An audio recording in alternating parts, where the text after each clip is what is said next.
भारतीय किसान यूनियन अन्नदाता की मासिक पंचायत में उठा नलकूप कनेक्शन का सामान देने का मुद्दा।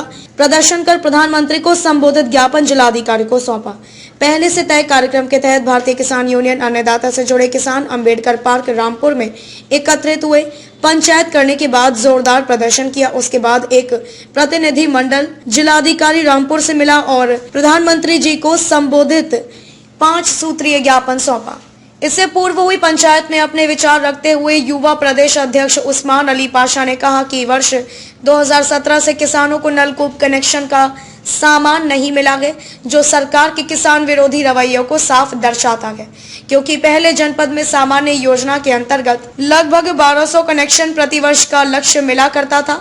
जब से भारतीय जनता पार्टी की सरकार बनी है, उसने डार्क जोन में भी नलकूप कनेक्शन देने का निर्णय लिया है, लेकिन लक्ष्य को घटाकर प्रतिवर्ष 200 कनेक्शन कर दिया है।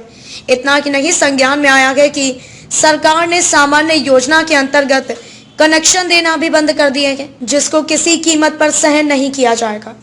जल्द ही लखनऊ में पंचायत करके मुख्यमंत्री कार्यालय का घेराव किया जाएगा और पूरे प्रदेश में किसान रेल रोको अभियान चलाएंगे।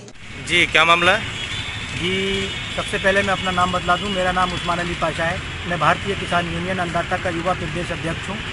आज हमारी मासिक पंचायत थी, जिसको हमने आयोजित किया। इसमें कई सारी समस्याओं पर चर्चा की गई और इसमें हमारे जिला अध्यक्ष मुशाहिद हुसैन, मंडल अध्यक्ष अब्दुल हफीज़ साहब, जिला उपाध्यक्ष निसाजमान खां, महिला मोर्चा की जिला महासचिव जीनत खान जी और अन्य सभी पदाधिकारियों ने अपने विचार रखे और उसमें तय किया गया कि एक 5 सूत्रीय ज्ञापन माननीय मुख्यमंत्री जी को संबोधित ज्ञापन जिलाधिकारी महोदय को दिया जाएगा, जिसमें कई सारी समस्याओं पर चर्चा की गई। सबसे बड़ी समस्या हमारे ज़िले में भूमाफियाओं का जो अवैध कब्जे भूमियों सरकारी भूमियों पर कर रखे हैं, तो उस पर चर्चा की गई, क्योंकि बहुत से भूमाफियाओं ने तालाबों पर कब्जे कर रखे हैं और अन्य तरह की भूमियों पर कब्जा कर रखे हैं, तो जिसकी वजह से जैसे तालाब पर कब्जा कर लिया तो पूरे गांव का पानी तालाब में जाता है, तो वो भूमाफियाओं ने तालाब पर कब्जे कर रखे,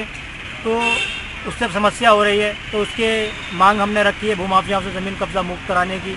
हमारे देश के प्रधानमंत्री और उस समय भारतीय जनता पार्टी के राष्ट्रीय अध्यक्ष श्रीमान अमित शाह जी और हमारे देश के प्रधानमंत्री जो उस समय गुजरात के मुख्यमंत्री थे श्रीमान नरेंद्र मोदी जी, उन्होंने अपने चुनावी घोषणा पत्रों में और चुनावी जनसभाओं में बड़े ज़ोर शोर से कहा था 2014 के कि जैसे ही हमारी सरकार बनेगी, हम सबसे पहला काम ये करेंगे कि किसानों को 14 दिन में, जो गन्ना एक्ट का प्रावधान है कि 14 दिन में किसान को गन्ना मूल्य भुगतान हो जाना चाहिए।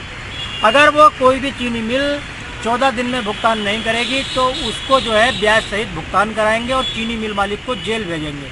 लेकिन 2014 से आज 2020 आ गई, 6 साल हो गए, दोबारा उनको भारत के किसानों ने गद्दी पर बैठा दिया, लेकिन उन्होंने किसानों की समस्याएं जस की तस, किसी भी चीनी मिल मालिक को जेल नहीं भेजा और उनके इसकी वजह से हौसले इतने बुलंद होते चले गए कि इस वर्ष लगभग 100 करोड़ रुपए रामपुर जनपद का तीनों चीनी मिलों पर बकाया चल रहा है और नया पेराई सत्र भी शुरू कर दिया, लेकिन पिछला बकाया भुगतान नहीं हुआ है, तो जिसकी वजह से चीनी मिल मालिक दिन प्रतिदिन किसानों को जो है घाटे की तरफ लेके जा रहे हैं और उन्हें आत्महत्या पर उतारू कर रहे हैं।